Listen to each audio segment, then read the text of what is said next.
All right, Michael, thanks for joining me in this conversation. I had a lovely talk the last time that we spoke. Thanks for taking the time to walk me and my audience through your story. And welcome, first of all, welcome. Welcome. It's great to be here. Good to meet you, Maniko. Nice. One of the first impressions that you made on me, and something that impressed me personally, it's when you mentioned that first of all, your career path, you have the PhD in computer science. However, our first conversation and one of the main topics that we talked about was communication, the art of communication, and most of your current focus is on pulling the threads of communication, right? I admire the people that can mix both of those qualities, the technical part, which is usually more mechanical, more a little bit boring even, and the soft part where usually people are either in one direction or the other one, and they cannot so easily mix both of them. I admire this fact about you, and I want to hear more about how you actually do this. So my first question would be, how does your journey start with communication specifically, and what triggered it? Um, well, actually, I've left the field of computer science way behind me, like a lot of years ago. But it was still the work in that field that got me on track to becoming a communication skills advisor. Um, and the thing that really bothered me was exactly what you just mentioned, that a lot of people struggle with finding the right words to speak about their brilliant ideas. And I've seen so many brilliant ideas, in fact, die because no one cared for doing that hard work of figuring out, so how can I make that more attractive or even easier to understand for my audience?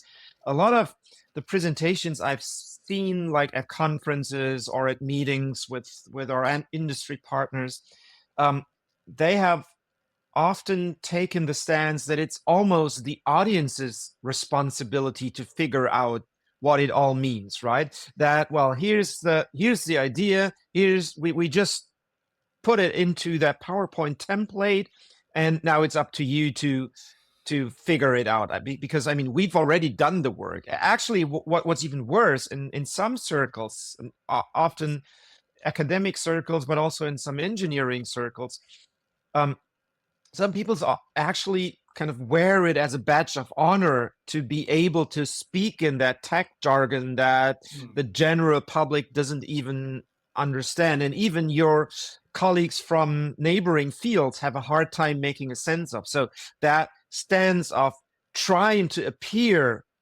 super intelligent by using very complex ways of expressing your ideas, that always kind of struck me as odd, because, well, what point is it to have to work on a smart algorithm or advance even the field of science in general, and then not have others be able to easily see what you did there, right?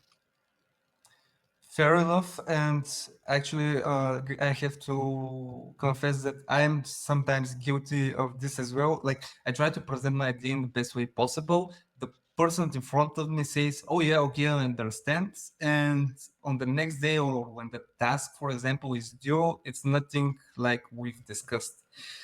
So, a couple of questions here I wanted to ask. First of all, how do you confirm that the person or the audience in front of you has actually understood what you're trying to say? And the follow-up question would be, why are people afraid or embarrassed to ask and say, "Hey, hold up, Michael, I didn't understand this part. Can you repeat?" Mhm. Um, well, let's break this down in a couple of steps, right? Okay. Um, I mean, the first and obvious way to figure out whether your audience understood what you said is to just plainly ask them, right? So Okay. to just even if it's after the presentation or the next day or even the week after, You can shoot them a mail, or ring them up on WhatsApp, or just plainly call them, right? And ask them. So I'm trying to improve my way of presenting. Could you give me some feedback? So what did you actually take away from what I said? And then shut up and listen, right? Not interrupt them. Oh, you mean that and correct them while they're speaking, because that only will confirm your current view, right? Just shut up and listen to their words and pay close attention to the nuances, and then suck it up in the way that, well, you've made your case, and if they didn't get it, then they didn't get it, right?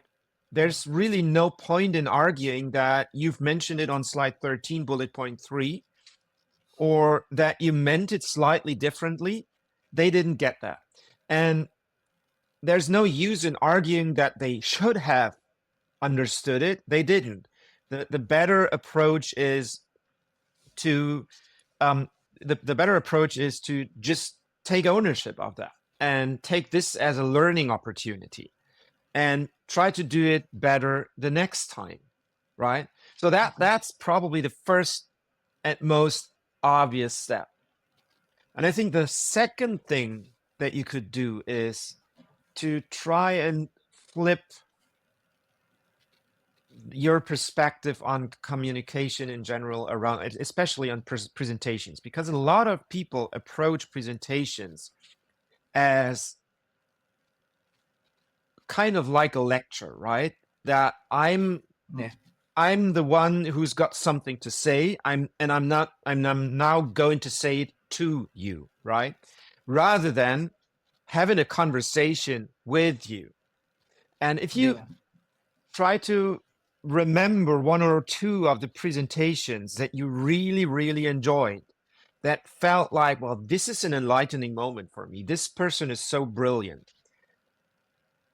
I'm willing to bet that almost every occasion that felt not like a person talking to you, but much more like being part of a conversation, that this guy or this woman would have a conversation with you, and that same conversation could have happened in a similar way in sitting down with a coffee in a cafe, right? And I think when you take that, when you do that switch, a couple of things happen.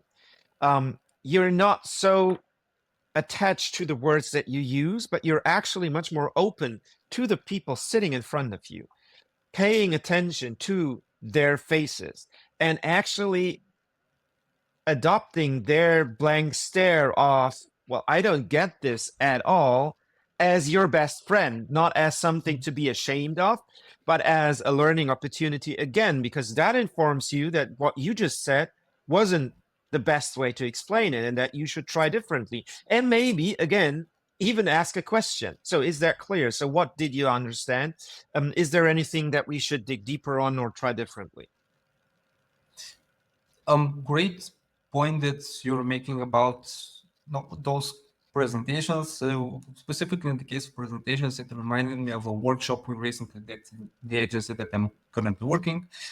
It was actually on the whole workshop was on effective communication, and at the end we had to present some case studies and do a workshop on a specific structure and presentation. And what's made an impression on me is that actually when we made the pause after each couple of slides, once we covered one specific topic or one specific question, and we tried to actually have this conversation with the 10 people that were in the room, it actually made it a little bit, well, engaging, more engaging. It takes a little bit more time. It's not like as you mentioned, we've used to, okay, we have those 15 slides. We have 30 minutes to cover these 15 slides. Just listen and jot down Go through them as fast as possible. Yeah, exactly. And this is just, it's an interesting switch of the way we are used to present. It might take a little bit more time, but in the long run, like you don't need to actually check up if they have understood it, because you already asked this question during the presentation. Yeah. something I wanted to dig a little bit deeper into the audiences, and you mentioned in the beginning, like it started with trying to break down interesting ideas explained in this jargon, this technical jargon from engineers or from very bright people in sciences, in engineering or whatever, but they are from different audiences, right? And usually the end consumer is not familiar with their jargon. They're not familiar with the way of talking and communication. So how do you fit those big ideas for different audiences? Um, I, I sometimes feel like there's a little bit of a confusion of the point of a presentation. Okay. In that that some people feel like the point would be for the audience to appreciate my brilliance, right? To appreciate how smart this is, what I just presented you. And so that leads to the desire to fit in like everything that we figured out, like all the tiny details, so that we can raise the bar even higher and show them how freaking awesome that was, what we just presented to you, right? Um, but I tend to think that a better approach could be to step off that hero's pedestal, to not try to pretend that you're the hero of the show, that but leave that space to your audience and much more be their guide towards a profound aha moment for them, rather than wowing them and trying to make them cheer for your brilliance, right? And kind of the ultimate outcome, I feel like, for a presentation is often when you've made the audience feel smarter, when you've made them see something in a profound way that they didn't see before. And when you take that posture, it's easier to let go of that desire to show off and to impress. It's much more, you'll much more want to find words to express what feels like complex ideas, but in simple terms, to make the difficult feel easy. It might not be, but you open them up an entrance into that rabbit hole that leads down to the whole complexity, but in a way that actually makes sense for them. So trying to understand what is it that makes them want to listen to myself for 30 minutes speaking about that idea? What is it that they are trying to get out of those 30 minutes? In what way would that improve their lives, their work, their research? And then speaking to that rather than trying to impress them with everything we could say changes the way that your presentation feels to your audience tremendously. So if I have to sum it up, like figure out one main thing, might be big, might be small, but it will have this aha moment on the audience, and they will realize that this is important to them, not to the expert, but or the company, but to the audience and to the listener himself or herself. Mm-hmm. I think a good way to think about that is to imagine someone in your audience, and they've listened to you, and they've even paid attention, and they tried hard to get what you mean. And so after that presentation, they meet someone like a colleague or their spouse, a friend, who asks them, "So, what was Nico's presentation about?" And then try to imagine what is their response. What is that pass along phrase that they're going to pass along to their friend? And I think the point that we need to, the pill that we need to swallow here is that that's never going to be like 30 slides with 5 bullet points each. No. It's never going to be a 10-page report.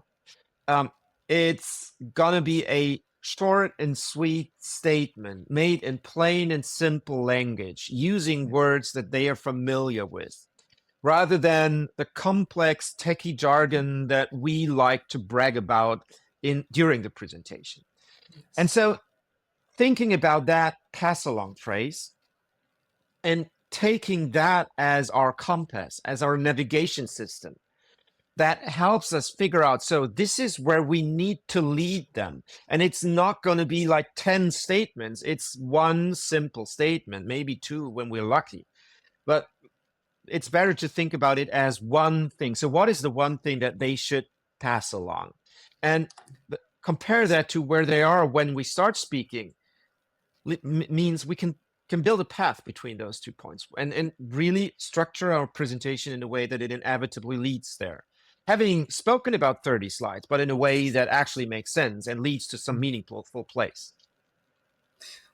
You made me think about it actually, because I'm breaking through my prism of marketing. And when you want to sell a product or a service, and if we're talking about a B2B, so for example, I'm the guy who will need to present this to the bosses and to the decision makers. They want to send me an email outreach to. They'll talk. If they talk about those no specifics and settings and main securities, etc., etc., I'll try to bring them up, but as you said, I will convey no more than 1-2 sentences.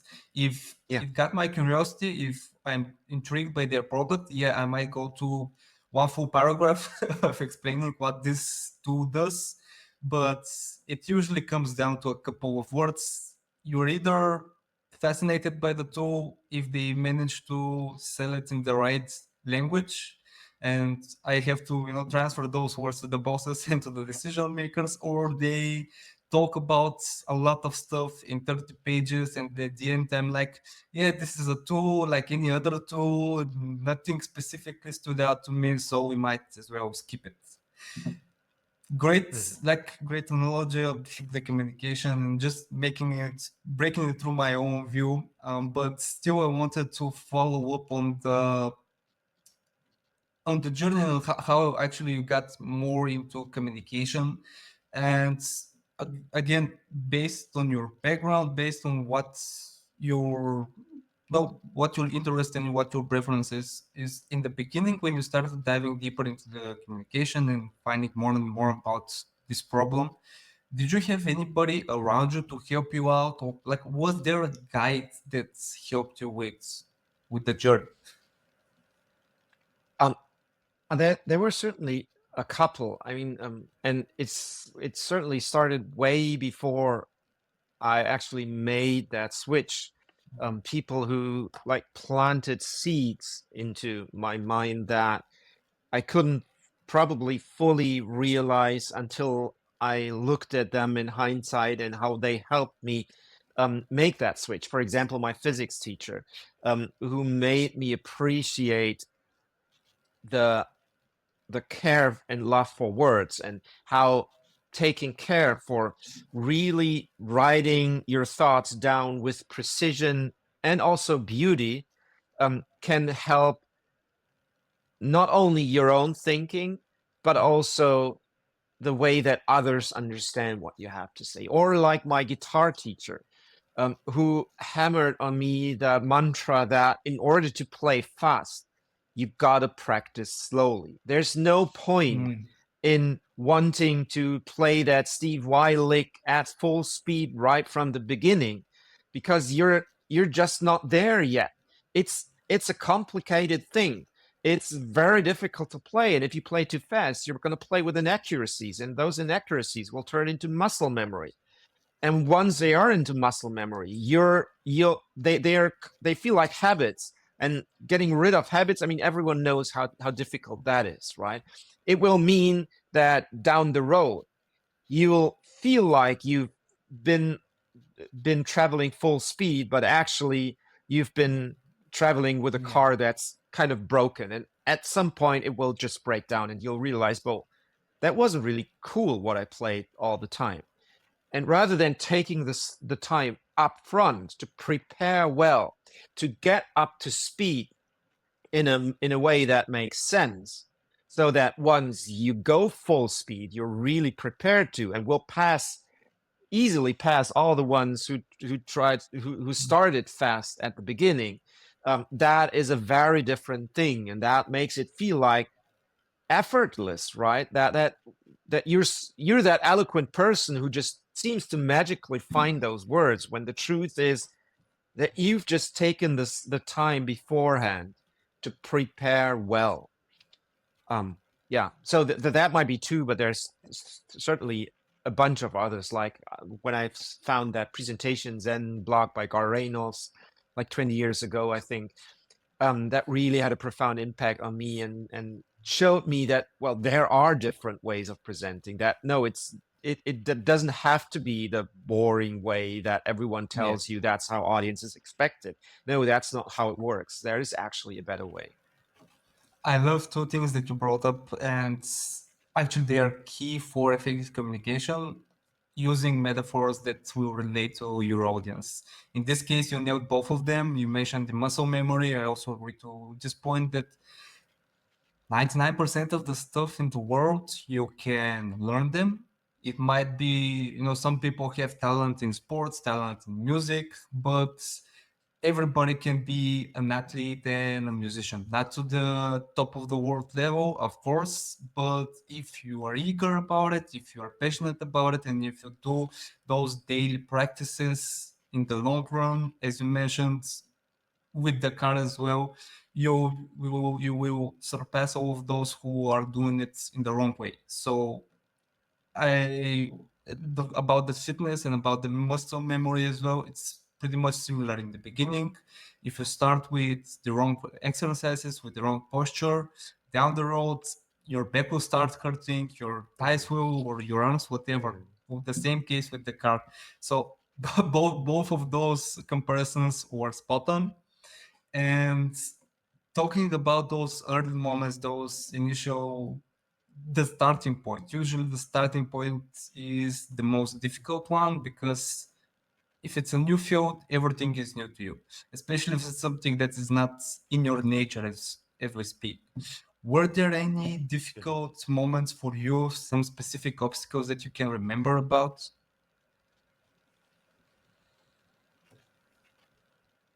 Well, actually, I think that, well, to me, it sometimes feels like, the best way to approach a journey like that is to remind yourselves that, in a way, you're actually always just starting out, right? That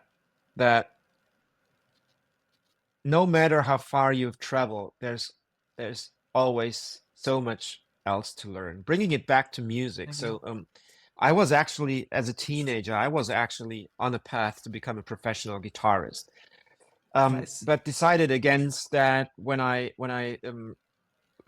was faced with a decision about my career path, and, well, chose then the computer science path. And then I stopped taking lessons for like 25 years or so. I think I was still a pretty decent guitarist, but and I picked it up like daily almost, right, for the whole time. But at some point, I felt like, um, well, there's got to be more, right? There must be more, because those favorite records of mine, those great guitarists that I admire, they are able to play so much nicer lines than I can do. So I picked up lessons again, like 25 years after.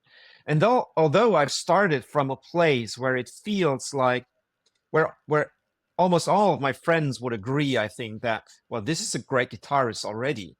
To me, it felt like I'm just starting out. So that teacher that opened up a whole new world for me, and made me appreciate that. Yeah, you might be good already, but there's so much more to learn. You're just getting started. And that helps me a little. So that approach helps me a little to not look at things that don't work out so well as failures, but much more as stepping stones Mm. on the journey, right? That this is something that you've tried, um, and there might be another way to try it again that works kind of better, that sounds nicer, that's easier to play, that resonates better with people. And well, I think that there's certainly been a bunch of those occasions in my professional life too, where I've tried things. I thought this might be great, but well, audiences didn't agree that much, and so I just tried a different path, right? It might sound a little bit philosophical, but what's the lesson I get from this is usually people try to get to this endpoint, right? I will study guitar playing for 2 years, I'll become the best guitar player, and I'll start touring the world or whatever other fields they decide to be. But with the pace of things, the just the world, how it is changing, technologies are changing, right? There is still something new that you can learn and that you can change in your approach. So taking this mindset that's okay, we are not done. This is not the end point. There's actually not an end point, but an ongoing exploration of your field. So if you take this into, on a daily basis to think about this, you might actually love your craft a little bit more. Do you agree? And what also confuses people is that, well, that it's sometimes the way that we phrase that, like become the best or something, it makes it almost sound like it's a competition or something, um where it would be about being better than the other guy, Yeah. which it really isn't. And guitar is a fascinating example because, well, actually the best guitar players in the world, or those that I would, well, that I admire, they are usually, they love playing with each other, and they love, so there's a ton of records where you find two of them playing together, and they love play and learning from each other, and well, bouncing ideas off each other when they play together.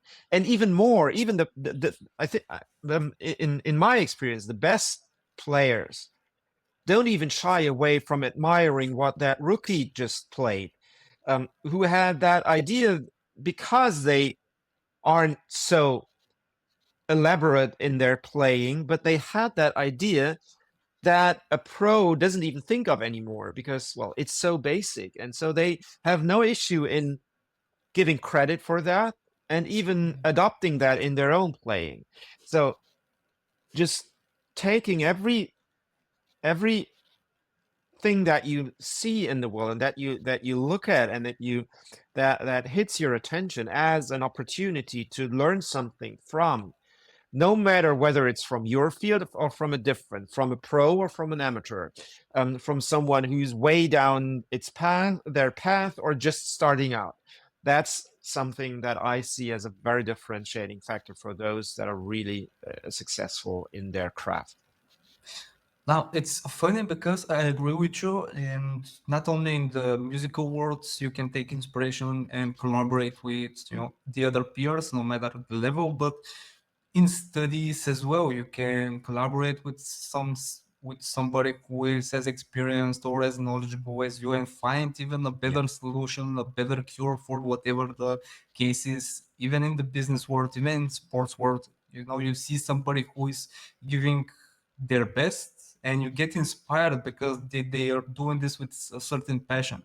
But at the same time, in the community around us, we are triggered and we're intrigued more by competition. Oh, he's the best football player. Oh, he's the best basketball player. Oh, he's the greatest of all time in basketball. And it's just so contrary, like what draws our attention and what is actually good for the craft. Just want to point it out. Yeah, Um, but sports is a great analogy here, right? I mean, take Nadal and Federer, right? yeah. Two of the best players that ever played the game. They not only respected each other, they actually liked each other, and I believe still do.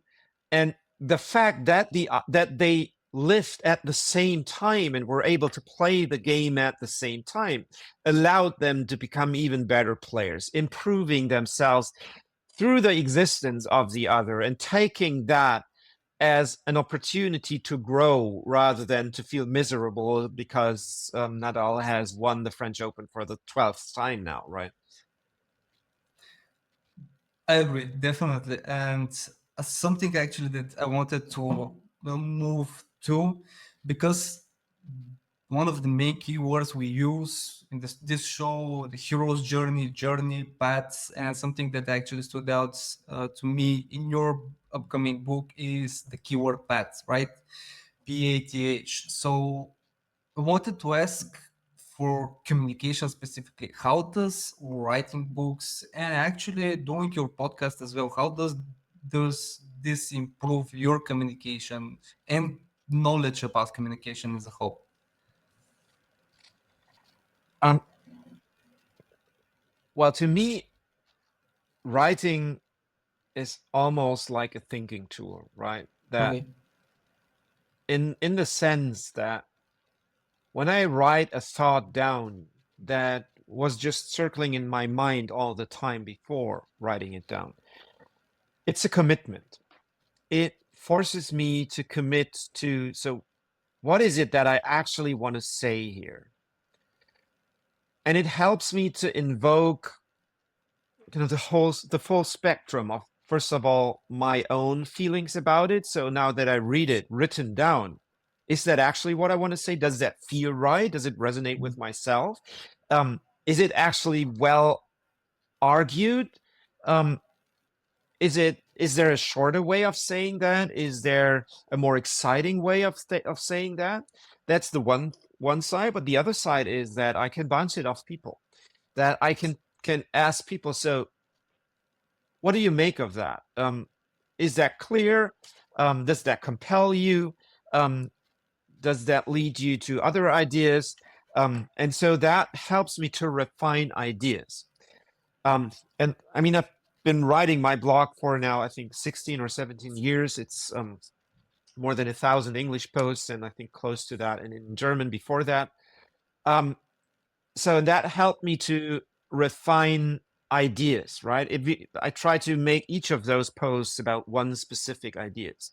But the difference with books is that you transcend that sphere of ideas and build it into something more profound, something more coherent, like a path, right? Conveniently, that's a great metaphor for so many things in communication. Yep. Like to accumulate all those tiny ideas into a path that hopefully lead your audience to. Let's make another reference to the aha moment, right? That leads them to an aha moment. Yeah, and that's what I think that writing does for me. So just to confirm, just to sum it up, so writing as an experience and as an exercise, no matter if it's a blog or a book in this case, it is better. It helps you narrow down one specific idea, one specific message that you want to convey. So if I say that today I want to talk about how the storytelling improves our daily lives, this will be the main idea that you want to convey in this piece of article or in this chapter of your book, whatever you're writing, correct? Yeah, for example, yeah, so the way that often works is that, well, I notice something in a communication, or Yeah. from from some from a conference that I'm at, or from even working on something or with something with someone. And I noticed something that, well, gives me a pause. So where I think, so why did that feel so weird, or why did that blow my mind? So not just, well, appreciating that it blew my mind, but trying to understand what made it blow my mind. So why was that? Why did that feel so eloquent? Why did that feel so Mm. beautiful? um and and finding words to articulate that. um and then, Okay. well, my approach is that I try to publish that so that I give others a chance to participate in what I just saw. And that's basically to complete your initial question. That's also basically how my podcast works, right? Where it's a very unusual format in it being just 2 minutes, one dedicated to one specific idea. Well, that gave me a pause, and that I felt like it's worth speaking about so that others can pay attention to the same thing and hopefully improve their own communication regarding to that specific thing. Especially nowadays where we used to just take one bit of information for, again, no more than 2 3 minutes, as you mentioned. Like it's either if it's a LinkedIn post or something we scroll through the news feed. But something else that I wanted to ask, and actually one of the final questions that I like to close the episodes with, you mentioned that you look for something that the beauty of a piece of communication, something that stood out to you, and stories have been used for this thing for a lot of years, right? For millennia, literally. It's myths, legends, all of these that we carry out through the community, through the generations. Is there a specific story, either from your childhood or from your more recent years, something that you draw inspiration from, something that you would like to share to the audience and say, hey, this is actually something that affected me and it helps me to this day?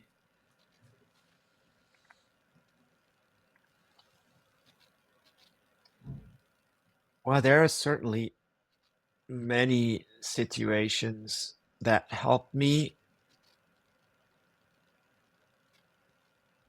but perhaps one thing that's still very close to me is something that's related to my children, right? Mm-hmm. Um, when they learned to ride the bike, and they well, first of all had to figure out like the mechanics of it, and well, uh, holding balance Yes. and not falling off the bike, and so just keeping a straight line.